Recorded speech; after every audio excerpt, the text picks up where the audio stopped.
এক উইকেটে ৩৩৮ রান নিয়ে দিন শেষ করেছে বাংলাদেশ। জয় ১৬৯ আর মুমিনুল ৮০ রানে অপরাজিত আছেন। এরই মধ্যে বাংলাদেশের লিড দাঁড়িয়েছে ৫২ রানের। মাহমুদুল হাসান জয়ের সঙ্গে দেশের টেস্ট ইতিহাসে চতুর্থ সেরা ওপেনিং জুটি গড়ে সাজঘরে ফেরেন সাদমান ইসলাম।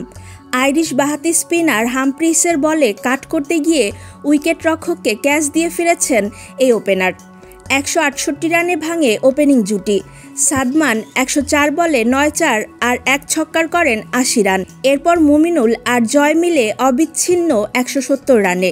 জয় এরই মধ্যে ক্যারিয়ার সেরা ইনিংস খেলে ফেলেছেন, সামনে হাতছানি ডাবল সেঞ্চুরির। অন্যদিকে আয়ারল্যান্ড দল প্রথম দিনে ব্যাট করে ৯২.২ ওভারে অল উইকেট হারিয়ে ২৮৬ রান সংগ্রহ করে। বাংলাদেশের হয়ে সর্বোচ্চ ৩ উইকেট পেয়েছেন হাসান মাহমুদ। জোড়া উইকেট শিকার করেছেন তাইজুল ইসলাম, মেহেদী হাসান মিরাজ ও হাসান মুরাদ। একটি উইকেট পেয়েছেন নাহিদ রানা। তবে দ্বিতীয় দিন দারুণ শুরু করে ওপেনার সাদমান ও জয়। এই দুই ব্যাটার ১৬৮ রানের পার্টনারশিপ গড়ে। এতে ব্যক্তিগত ৮০ রান করে প্যাভিলিয়ন পথ ধরেন ওপেনার সাদমান।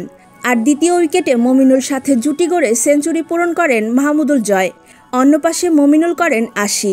তাই তো দ্বিতীয় দিন শেষে এক উইকেট হারিয়ে ৩৩৮ রান সংগ্রহ বাংলাদেশের। এখন পর্যন্ত দারুণ ফর্মে আছে বাংলাদেশ।